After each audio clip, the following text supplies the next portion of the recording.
Start करते हैं। Enzyme basically तो हमारा टॉपिक कोएंजाइम है, पर मैंने बताया था उस दिन कि एंजाइम को कोएंजाइम को समझने के लिए पहले प्रीवियसली आपको एंजाइम जानना पड़ेगा। क्या एंजाइम क्या होता है, तो बैकग्राउंड स्ट्रक्चर मैंने दिया हुआ है, देख भी सकते हैं आप लोग पर्टिकुलर एंजाइम क्या होता है। साथ ही मैंने उसके कुछ फिगर्स निकाले हैं, इंटरनेट से दिख रहा होगा आपको कि एंजाइम पर्टिकुलर कोई प्रोटीन युक्त कंपाउंड होता है जो उसके स्पेसिफिक शेप के कारण वो स्पेसिफिक सबस्ट्रेट के साथ कनेक्ट भी होता है। उसके बाद सबस्ट्रेट को वो प्रोडक्ट में कन्वर्ट करता है। उसके बाद वो एज इट इज़ जितने अमाउंट में एंजाइम जैसे कैटालिसिस का रोल होता है वैसे ही वो प्रोडक्ट को आउट करता है और एंजाइम एज इट इज़ जैसे स्टार्टिंग में रहता है वैसे हो जाता है। ये आप पहले से भी जानते हैं, मैंने पहले बता दिया था। एंजाइम को बायो कैटलिस्ट कह सकते हैं आप। और उसके कैटालिसिक प्रॉपर्टीज को इंक्रीज करने के लिए और डिक्रीज करने के लिए दो पर्टिकुलर फैक्टर्स काम करते हैं, जिसमें से एक कोएंजाइम होता है और दूसरा कोफैक्टर होता है, जिसपे हम उस दिन चर्चा कर चुके थे। आज चर्चा करने वाले हैं enzyme, coenzyme, cofactor as a derivative form में, विटामिन, प्रोस्थेटिक ग्रुप और एपेंजाइम, इसके बारे में भी हम थोड़ी चर्चा करेंगे। उस दिन हम चर्चा कर चुके थे, लेकिन आज विद पीपीटी के साथ चर्चा कर रहे हैं।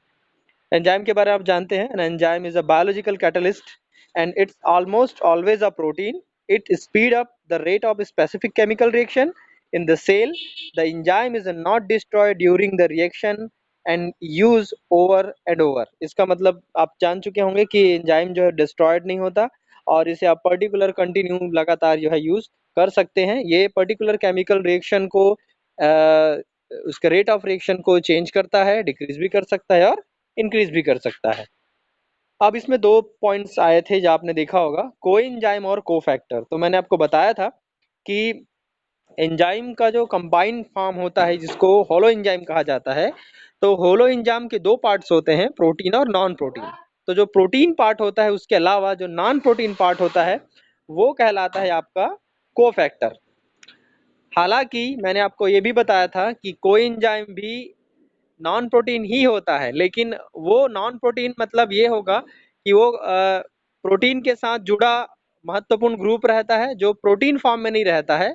और कोफैक्टर एक छोटा ग्रुप होता है जिसका होना या ना होना अनिवार्य नहीं है, लेकिन कोएंजाइम का होना अनिवार्य होता है। एंजाइम के साथ वो जुड़ा ही रहता है। आप ये देख भी रहे होंगे, डायग्राम में मैंने दिया हुआ है। प्रोटीन पोर्शन जो आपको दिख रहा होगा वो एपो एंजाइम का भाग होगा और उसके साथ कोएंजाइम जो है वो जुड़ता है, जो कि नॉन प्रोटीन पार्ट होता है, जिसे आप मैंने बोला कि जब ये वर्क करेगा तो इसका जो ग्रुपिज्म पार्ट होता है जैसे नाइट्रो है, एएसएच है, वो जब एक्टिवेट करने का काम करता है किसको, एंजाइम को, तो वो एज अ कोफैक्टर काम करता है, इसलिए उसे कोएंजाइम कहा जाता है। जो प्रोटीन पार्ट होता है उसको एपोएंजाइम कहा जाता है। किसी भी पर्टिकुलर एंजाइम का प्रोटीन पार्ट अपोएंजाइम कहलाएगा और नॉन प्रोटीन पार्ट कोएंजाइम कहलाता है। लेकिन जब वो प्रोटीन या पर्टिकुलर जगह को एक्सिलरेट करता है, एक्टिवेट करता है, तब वो कोएंजाइम न कहलाकर क्या कहलाता है, कोफैक्टर्स कहलाते हैं।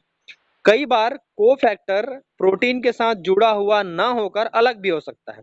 इसलिए मैंने एक वर्ड यूज किया था, शायद आपको याद होगा, कि जितने कोएंजाइम होते हैं सभी के सभी क्या हो सकते हैं, कोफैक्टर हो सकते हैं, लेकिन सभी सभी कोफैक्टर कोएंजाइम नहीं हो सकते। ठीक है।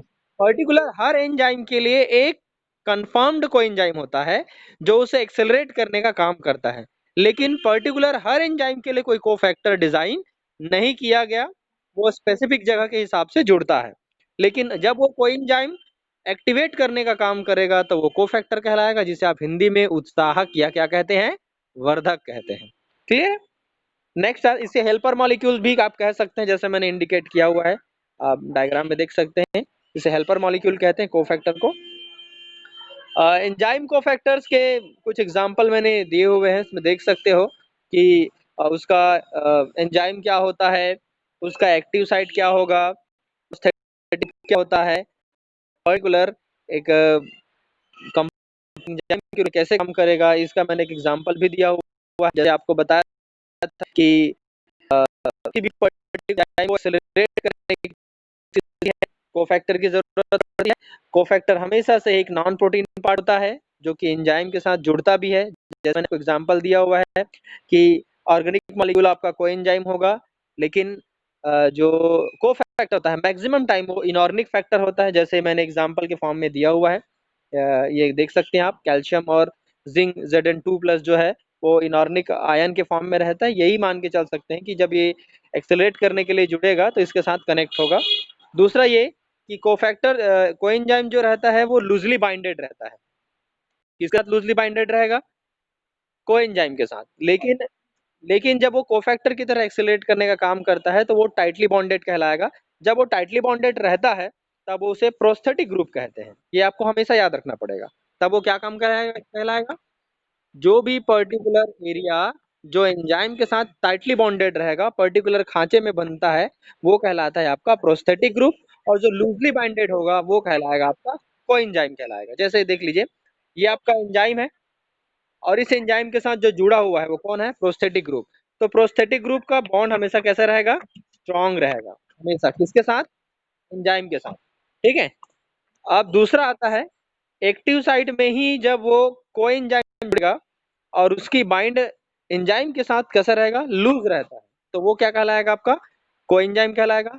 प्रोस्थेटिक ग्रुप और कोएंजाइम दोनों के दोनों ऑर्गेनिक मॉलिक्यूल हो सकते हैं, कैन बी पॉसिबल, याद रखना।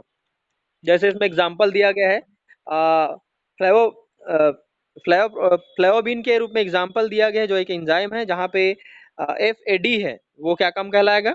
प्रोस्थेटिक ग्रुप का काम करेगा। और वैसे ही डिहाइड्रोजिनेस एक प्रकार का एंजाइम है जिसके साथ NAD जो जुड़ा होगा, वो क्या काम कहलाएगा आपका?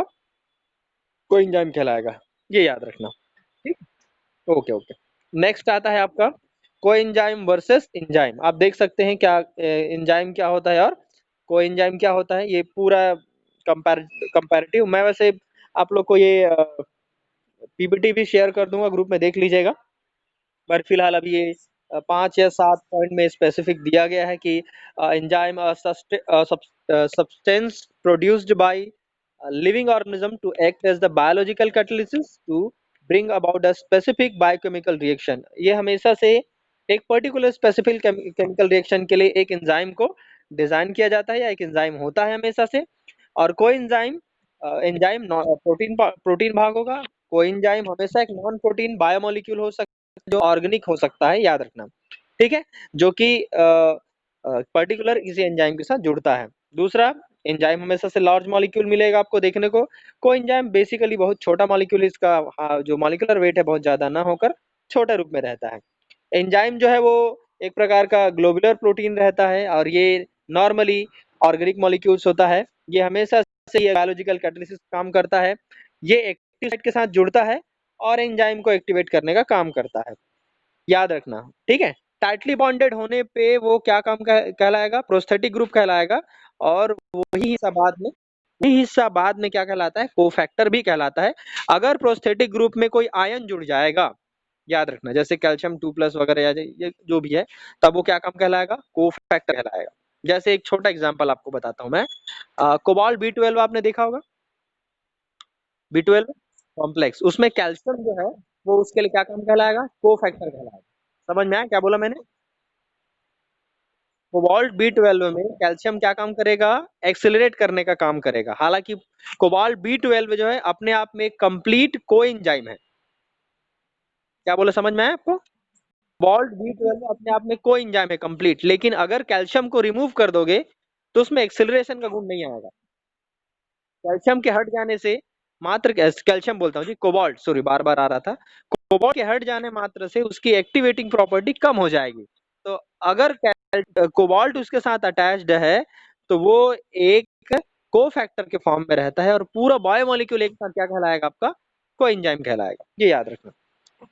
ठीक है। इसमें दिया enzyme do not change their structure during the reaction. Reaction के दौरान आप एंजाइम का स्ट्रक्चर चेंज नहीं कर सकते, जबकि coenzyme change their structure during the reaction by binding to functional group release from the reaction. ये तो हमेशा याद रखना कि कोएंजाइम का पर्टिकुलर कोई शेप नहीं रहता। ये एक्सेलरेट करने के दौरान अपने फंक्शनल ग्रुप को कन्वर्ट कर सकता है, जोड़ सकता है और रिमूव कर सकता है। दोनों प्रॉपर्टी कोएंजाइम में पाई जाती है। Enzyme very specific. हाँ,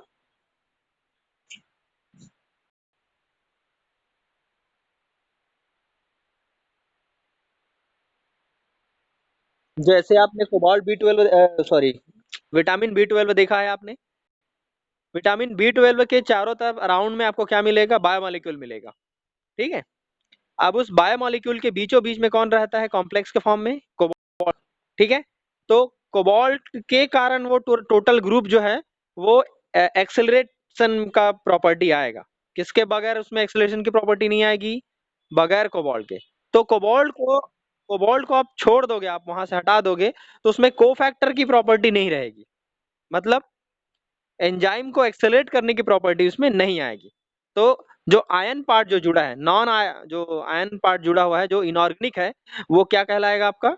कोफैक्टर पार्ट कहलाता है। आप ये कह सकते हैं कि उस को एंजाइम के, विटामिन B12 को एंजाइम का सबसे इंपॉर्टेंट पार्ट जो है वो कोबाल्ट है, जो कि एक पर्टिकुलर कोफैक्टर है। ये याद रखना। ठीक है। एंजाइम स्पेसिफिक रहता है, आपको पता होगा। और कोएंजाइम बहुत स्पेसिफिक नहीं रहता। कई बार एक कोएंजाइम जो रहता है वो दो तीन अलग अलग प्रकार के केमिकल रिएक्शन को सॉरी एंजाइम को एक्सेलरेट करने काम करता है। क्या बोला, समझ में आया आपको? कि पर्टिकुलर किसी एक एंजाइम का एक ही बायोकेमिकल रिएक्शन को एक्सेलरेशन का काम करना होता है, लेकिन कोएंजाइम में ऐसा कोई बाउंडेशन नहीं है कि वो एक ही एंजाइम को एक्टिवेट करने का काम करेगा। वो एक साथ दो अलग अलग एंजाइम को या अलग अलग बहुत सारे एंजाइम को एक्टिवेट करने का काम कर सकता है। कौन? कोएंजाइम। ठीक है। ये एक छोटा सा एग्जाम हाँ, एक छोटा एग्जांपल देख सकते हैं। जैसे मैंने आपको बताया, ये इनएक्टिव पार्ट है एंजाइम का, जो कि अभी एपो एंजाइम है। इसमें नॉन प्रोटीन पार्ट कौन जुड़ेगा? कोएंजाइम। ये इस जुड़ेगा इसके साथ इसके पर्टिकुलर एरिया में, और जुड़ने के बाद क्या बनाएगा? होलो एंजाइम बनाएगा। ये एक्टिव एंजाइम। अब एक्टिव एंजाइम के साथ कौन जुड़ता है? सबस्ट्रेट। और ये क्या बनाता है आपका? एंजाइम सबस्ट्रेट कॉम्प्लेक्स बनाता है। अब लगातार काम करते रहने से एंजाइम की एक्टिविटी कम हो जाती है। क्या बोला, समझ में आया आपको? लगातार काम करने से एंजाइम की एक्टिविटी कम हो जाती है, तो बाहर से एक और अलग से ग्रुप ऐड होता है, दैट इज कॉल्ड कोफैक्टर। वो क्या कहलाएगा आपका? कोफैक्टर कहलाएगा। जैसे सपोज सपोज मान लीजिए अभी कोई एंजाइम तो है, और कोई एंजाइम जो है एंजाइम को एक्सेलरेट कर रहा है, लेकिन उसकी एक्सेलरेशन प्रॉपर्टी बहुत अच्छी नहीं रहती, इसलिए हमेशा से कोबाल्ट जैसे कोफैक्टर की जरूरत पड़ती है। जैसे आपकी बॉडी में ऑलरेडी एंजाइम है, ऑलरेडी है। तो जैसे आपको पता होगा कि जब आपको मुंह में छाले वगैरह पड़ते हैं, तो आपको बी कॉम्प्लेक्स दिया जाता है। तो बी कॉम्प्लेक्स को देने का कारण है कि आपकी बॉडी में वो इस एंजाइम को क्या करना? एक्टिवेट करना। अभी वो एंजाइम एक्टिवेट नहीं है, तो एक्टिवेट करने के लिए आपने सप्लीमेंट्री कहाँ से लिया? बाहर से लिया। वो सप्लीमेंट्री था बी कॉम्प्लेक्स आपका, जिसमें आपने कोबाल्ट ली है। कोबाल्ट सबसे मेन है। तो ऐसा कोई भी सोर्स जहां से तुम्हें क्या मिल सकता है? कोबाल्ट मिल सकता है। अब मैं आपको बता दूं, कोबाल्ट एक मिनरल है जो कि पानी में बहुत कम मात्रा में होता है, नहीं के बराबर। तो कुछ पर्टिकुलर फूड में से आपको कोबाल्ट मिल सकता है, लेकिन वो फूड आप ले नहीं रहे हैं। तो आपको डायरेक्ट सप्लीमेंट्री के रूप में क्या दिया जाता है? विटामिन B12 दिया जाता है, जिसमें आपका कोबाल्ट रहता है। वो कोबाल्ट जाकर क्या करेगा? उस एंजाइम को एक्सेलरेट करेगा, और उसके बाद आपकी बॉडी के में एंजाइम काम करना शुरू कर देगा। तो ये काम किसका रहता है? ऐसा कोफैक्टर का ये काम रहता है। ठीक है। ये एग्जांपल आपको दिख रहा होगा। होलो एंजाइम मैंने दिया है। टोटल एंजाइम को क्या बोलते हैं? Holo enzyme. उसका कौन सा पार्ट? प्रोटीन पार्ट, जो कि इनएक्टिव होता है, वो क्या कहलाएगा? अपो एंजाइम कहलाएगा। उसके साथ हमेशा tightly bond sorry loosely binded रहेगा, तो वो क्या कहलाएगा? कोएंजाइम। और वही टाइटली बॉन्डेड हो जाता है, क्या कहलाएगा? प्रोस्थेटिक ग्रुप कहलाएगा। ठीक है। और ये इसका कैटालिटिक साइट है। कैटालिटिक साइट है मतलब यहाँ पे कौन आने वाला है? सबस्ट्रेट आने वाला है। ठीक है। हाँ, अब इसके कोएंजाइम को एक्टिविटी को बढ़ाने के लिए कोबाल्ट जैसा कोई आयन जब उसके साथ जुड़ेगा, तो क्या कहलाएगा? वो कोफैक्टर कहलाएगा। क्लियर है? तो ये आपका पर्टिकुलर एरिया है। मैं ये सारा चीज आपको बता चुका हूँ, इसलिए और बता नहीं रहा हूँ। ये उस दिन की क्लास में बता चुका हूँ। प्रोटीन मॉलिक्यूल क्या होता है, प्रोस्थेटिक ग्रुप क्या होता है, अपो एंजाइम क्या होता है, होलो एंजाइम क्या होता है, ये सब बता चुका हूँ। ये बता चुका था आपको होलो एंजाइम क्या होता है। उसमें से प्रोटीन पार्ट अलग होगा, अपो एंजाइम, और नॉन प्रोटीन पार्ट क्या कहलाएगा? कोएंजाइम। अगर बॉन्ड बहुत टाइटली बॉन्डेड होगा तो वो कॉन्जुगेटेड प्रोटीन की तरह रहेगा, तभी टाइटली बॉन्डेड रहेगा। उस समय वो कोएंजाइम क्या कहलाएगा? प्रोस्थेटिक ग्रुप कहलाएगा। एक एग्जांपल दिया था मैंने कि ये आपका मान लो कोई एंजाइम है। प्रोटीन पार्ट को अलग करने के पश्चात जो बच गया वो क्या है तुम्हारा? कोएंजाइम। अधिकतर बार कोएंजाइम में एंजाइम के ठीक सामने में क्या लगा दिया जाता है? को शब्द लगा दिया जाता है। एक्चुअल में को का मतलब है एक ऐसा एक्स फैक्टर जो उसको एक्सेलरेट करता है, इसको को फैक्टर कहते हैं, इसलिए उसमें को शब्द लगाकर उसे को एंजाइम बोला जाता है। ठीक है। ये सारा आपको बताया जा चुका है। ये कुछ एग्जांपल्स हैं जो आपको मैंने जो पीडीएफ शेयर किया था वहाँ पे भी आपको मिल जाएगा। ये कुछ एंजाइम है, जैसे मैंने पहले एग्जांपल दिया है pyridine न्यूक्लियोटाइड, एक एग्जाम एक कोई एंजाइम है, और इसको एक्सेलरेट करने के लिए तुम्हें किसकी जरूरत पड़ेगी? बायोटीन की जरूरत पड़ेगी। हाँ, ये दूसरा एग्जांपल दिया है मैंने फ्लेविन न्यूक्लियोटाइड का। सॉरी, ये पैरेलल नहीं है ना, ये अलग अलग है, मैं थोड़ा वो हो गया था। अ, ये कुछ एग्जाम्पल जो ऐसे दिए गए हैं जो सारे क्या काम करते हैं? हाइड्रोजन कैरिंग का काम करते हैं। ये खाली को एंजाइम है, याद रखना इसको, ठीक है। और ये सभी के सभी क्या रोल प्ले कर सकते हैं? को फैक्टर की तरह रोल प्ले कर सकते हैं, ठीक है। और वैसे ही आपको इधर भी मिलेगा, आपको ग्रुप कैरिंग को एंजाइम। ग्रुप कैरिंग का मतलब, जैसे फॉस्फेट के ग्रुप को एक जगह से दूसरी जगह ले जाना है, तो तुम्हें किसकी जरूरत पड़ेगी? एडिनोसिन ट्राइफॉस्फेट की जरूरत पड़ेगी, एडिनोसिन डाइफॉस्फेट की जरूरत पड़ेगी। समझ में आ रहा है ना? तो एडीपी या एटीपी एक प्रकार का ग्रुप कैरिंग कोएंजाइम है जो कि फॉस्फेट ग्रुप को एक जगह से दूसरी जगह ले जाता है। वैसे ही यूरिडीन भी एक फॉस्फेट को एक से दूसरी जगह ले जाता है। सेम वैसे ही कुछ एग्जांपल आपको दिख रहा होगा, पायरोफॉस्फेट एक एग्जांपल, आपको कोएंजाइम ए दिख रहा होगा। दो और एग्जांपल दिख रहा होगा आपको, पायरोडॉक्सल फॉस्फेट और फॉलिक एसिड फैमिली में जितने आते हैं। अब इसमें आएगा कोफैक्टर, जिसमें आयोनिक पार्ट जुड़ा होता है। आयोनिक पार्ट जुड़ा होता है, जैसे कि एग्जांपल आपको दिखाता हूं मैं। विटामिन बी 12, आप जानते हैं इसमें कौन रहता है? आयोनिक पार्ट क्या है इसमें? कोबाल्ट, याद कीजिए। क्या रहेगा इसमें? हाँ, कोबाल्ट रहेगा। वैसे ही बाकी सभी में कोई ना कोई क्या रहता है? आयोनिक पार्ट रहता है। तो ये सारे के सारे क्या कहलाते हैं? आपके को फैक्टर्स कहलाते हैं। बाकी आजू बाजू के दोनों क्या कहलाएंगे? आपके कोएंजाइम कहलाएंगे, ठीक है। और इस टॉपिक में ये एसेंशियल टॉपिक था। तो दो बुक के यूज़ किया था मैंने, पर ज़्यादातर मैंने जो हिस्सा लिया हुआ है वो टॉपिक वो इंटरनेट और विनय प्रभा शर्मा की बुक से लिया हुआ है। तो आज के इस टॉपिक पर कुछ सवाल पूछना चाहते हैं? ठीक है। ये उस दिन कल क्लास था, मैंने आज इसको आज के तौर पर प्रस्तुत किया हुआ है।